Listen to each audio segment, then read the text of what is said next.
76번째 테마, 조선의 토지제도에 대해서 보도록 합시다. 고려시대 때 토지제도 배워봤죠? 토지제도가 뭐라 그랬었죠?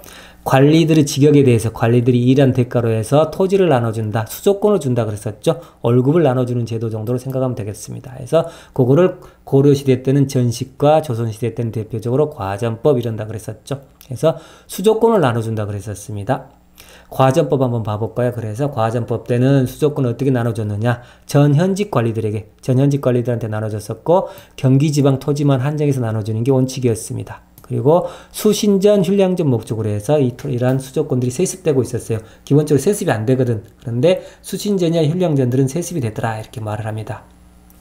이렇게 세습되는 토지하고 경기지방만 한정하다 보니까 토지가 부족하게 되겠죠. 그래서 현직 관리들에게만 이제 수조권을 지급하게 됩니다. 이걸 보고 직전법이라고 그러는 거죠. 직전법, 현직, 직전 이렇게 연결하시면 되겠습니다. 그래서 이때 수신전, 휴량전도 같이 폐지되는 거죠. 그런데 부작용이 일어나게 됩니다. 부작용이 현직일 때 퇴직하고 나면은 이제 수조권을 주지 않잖아. 그렇죠? 퇴직하고 나면 현직 관리에게만 지급하니까 퇴직하고 나면 이제 수조권을 주질 않아. 그러니까 현직일 때 다 해쳐 먹어야겠죠. 현직일 때 많이 해쳐 먹어야 된다. 그러다 보니까 토지 소유욕이 증가되는 거야. 그래서 토지 소유욕이 증가되다 보니까 이제 토지가 많이 부족하겠죠. 그러다 보니까 명종 때 아예 직전법마저도 폐지하게 되는 거고, 이제 녹봉제 현물로 주는 거야. 이제 관리 직역에 대해서 현물로 그 대가를 지급해 주는 거죠. 그래서 녹봉제가 전면적으로 실시됐다더라. 그리고 수조권은 소멸하게 되는 겁니다. 그래서 전주정객제가 소멸하게 되는 거죠. 그렇다면 관리들에게 수조권을 줬잖아. 수조권을 줬다 그랬죠? 수조권을 줬으면 이런 수조권을 어떻게 행사했느냐? 수조권 행사 방법, 수치 방법이겠죠? 그래서 과전법일 때는 말 그대로 전주다펌, 전주수치 이렇게 나왔죠. 전주다펌, 전주수치에서 관리들이 전주잖아. 땅 주인. 해서 관리들이 가서 논에 가서 다펌하고 그 다음에 전주들이 거기에 대해서 수치를 한다. 조세를 직접 거뒀다 이거죠. 관리들이 그러다 보니까 자기들이 거둘 세금, 조세를 말 그대로 관리들이 정하게 되는 형편이 되는 거죠. 관리들이 직접 가서 답사를 했으니까 답사하고 농사가 잘 됐는지 안 됐는지 관리들이 직접 정한단 말이에요. 그리고 관리들이 직접 거기에 대해서 세를 취한단 말이지. 그러다 보니까 이 관리들의 행포가 있었던 겁니다. 그래서 세종 때 공법을 시행한다 그래서 세종 때 공법을 시행했다. 이 공법을 다른 말로 전분육등법, 연분구등법 이렇게 말한다 그랬죠. 그래서 전분육등, 연분구등 이렇게 나갔었고요. 그때 이제 관다펌, 공법에서는 이제 관에서 다펌을 한다. 관이 말 그대로 논에 가서 농사가 잘 됐는지 안 됐는지 그다음에 이렇게 딱 본다는 거죠. 정한다는 거죠. 그 다음에 정해주면 전주들이 수치한다. 전주 수치 이렇게 가는 거죠. 그런데 조금 잘 나가다가 관이 부패하게 됩니다. 관하고 똑같이 전주들 관리들이잖아. 관하고 똑같은 관리들이 똑같이 또 같이 얽혀. 그래서 똑같이 부패가 일어나는 거죠. 그래서 관수관급제가 시행된다는 거죠. 그 다음에 그러다 보니까 이제 관다펌, 관수치 이런 방법이 생기는 거죠. 그래서 이거는 직전법 하에서 관수관급제가 시행된다. 그래서 성종 때 관수관급제입니다. 그래서 관에서 직접 다펌하고 관에서 직접 조세를 거둬들인다는 거죠. 그리고 이걸 가지고 관리들에게 나눠주는 거겠죠. 이렇게 하다 보니까 토지와 농민에 대해서 국가의 지배력이 증대되었다, 향상되었다 이런 표현이 나오게 되는 겁니다. 똑같이 직전법이 폐지되면서 관수관급제도 같이 폐지하게 되는 거죠. 작계지라고 나왔는데 작계지는 말 그대로 한자로 봅시다. 지을 작자, 농사를 짓다 그럴 때 지을 작자, 계자는 모두 계자야. 그래서 농사를 지어서 모두 갖다 그 주인한테 갖다 바치는 거야. 작계지. 다시 한번 지을 작다, 농사를 지었다. 그 다음에 모두 계자. 농사를 지어서 모두 갖다 그 땅 주인한테 다 갖다 바치는 거. 이거 뭐고 작계지. 사경지는 개인적이다 그러잖아. 말 그대로 사적으로 경작하는 땅이잖아. 그래서 사경지는 작계지를 경작하는 대가로 노비가 사적으로 경작하는 땅 이렇게 말하는 겁니다. 작계지와 사경지 구분하시기 바랍니다. 과전법 방금 전에 봤었죠. 과전법은 기본적으로 국가에 대해서 국가는 직역의 대가로서 관리들에게 10분의 1세를 거둘 수 있는 수조권을 지급하였다 이렇게 말하는 겁니다. 그렇다면 전시과 고려시대 전시과하고 조선시대 과전법을 한번 비교해 보는 것도 시험 문제에 종종 나오죠. 그래서 공통점 보겠습니다. 공통점. 먼저 공통점. 그래서 국수 18세 나옵니다. 낭낭 18세 이렇게 말을 하죠.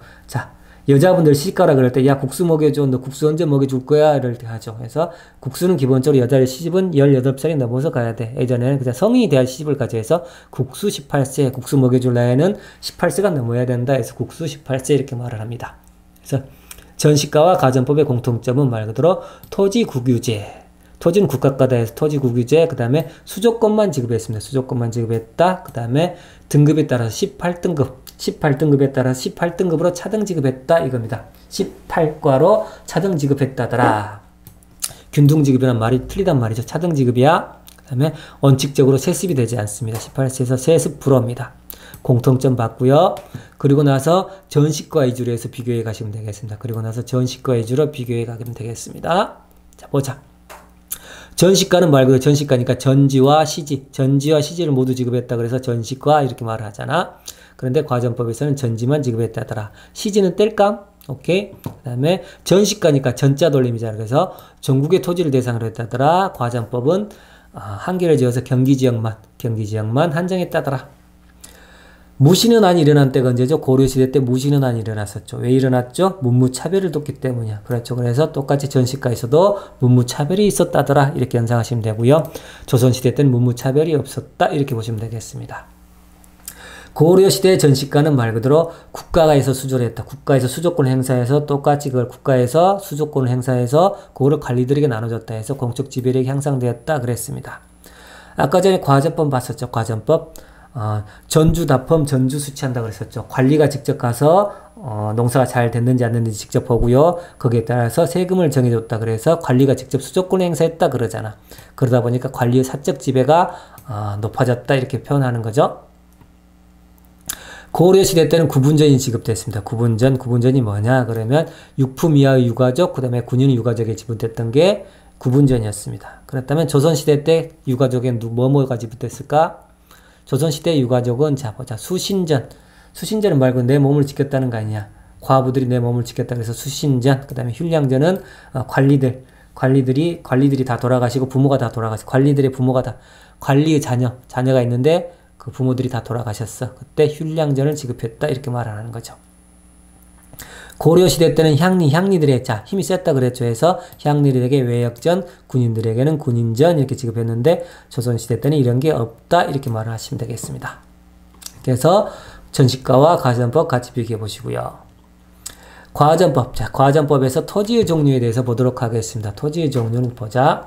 공전과 사전으로 나눠졌죠. 그래서 공전은 수조권을 국가에서 행사했던 걸 공전, 사전은 수조권을 국가에서 개인이 행사했던 걸 보고 사전 이렇게 말을 합니다. 공회전 그렇습니다. 공중회전, 공회전에서 공중 하면은 말 그대로 공회전은 중앙관청의 경비조달해서 공중 이렇게 하시면 되겠습니다. num전에서 num지방, 여러분 배가 지방에 딱딱 차면은 자세가 좀 나오죠. 남자들 해서 num지방에서 num전은 지방관청의 경비를 조달했다더라. 학전은 말 그대로 교육기관에 지급했던 거고요. 둔전, 주둔한다 그러죠. 군대는 주둔한다 그러잖아요. 그래서 군대가 주둔했다 그래서 군대 주둔 비용으로 충당했다. 둔전.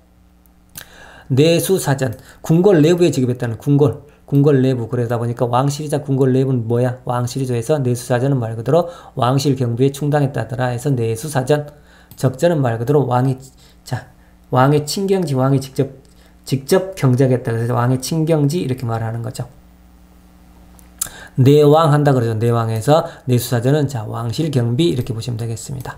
사전 보겠습니다. 사전은 말 그대로 개인이 수조권 행사했다 그랬죠. 과전은 말 그대로 관리 개인이 수조권 행사했었잖아. 그래서 과전, 군전. 군전이 나왔습니다. 그래서 한량군 이렇게 한량 같은 놈 그러잖아. 한량군 그렇게 말을 합니다. 한량이 뭐야? 한가한 양반이 이런 한간놈 같으니라고 해서 한가한 양반이야 해서 요즘 같으면은 공무원 시험에 합격했는데 직위를 못 받았어. 임용을 못 받았어. 그런 사람 보고 상관이라 그러죠. 해서 육품이하 관리.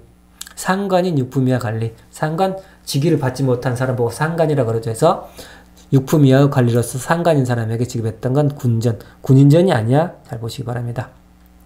공신전 말 그대로 공신에게 지급했다. 별사전 이거 구별 잘 하시기 바랍니다.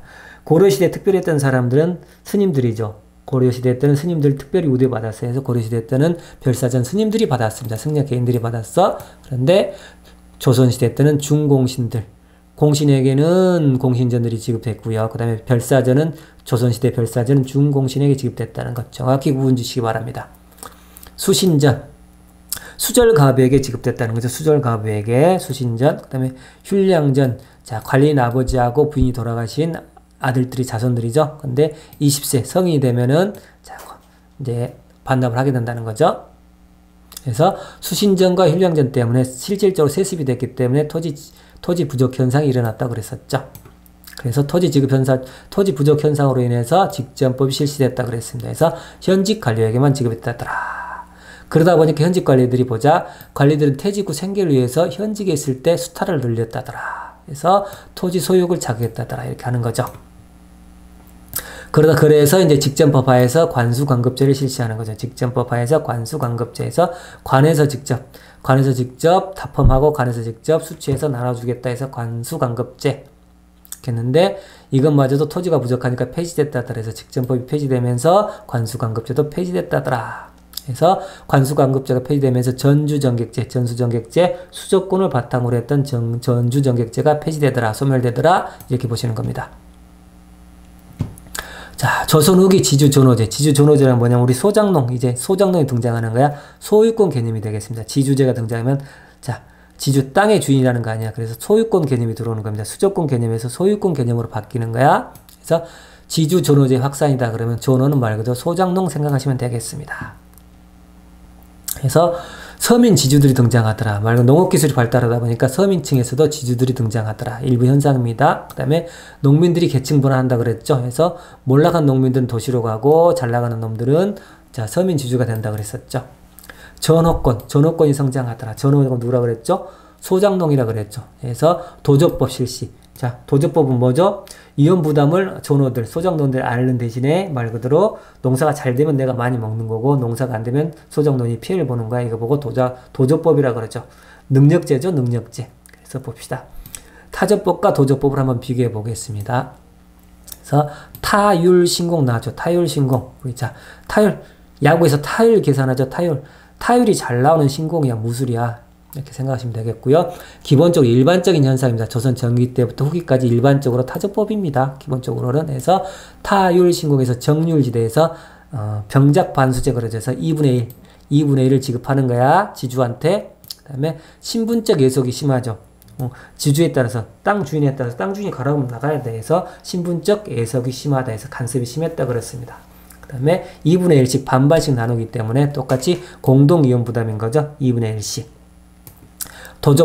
도적법은 조선 후기에 등장하는데 농사 잘 짓는 놈들, 농사를 아주 잘 지어서 이윤을 많이 남기고 싶은 사람들이 이제 이렇게 한다는 거죠. 능력본이죠. 해서 자 이거는 전국적 현상은 아니었다더라. 농사 잘 짓는 놈들만 하는 거야.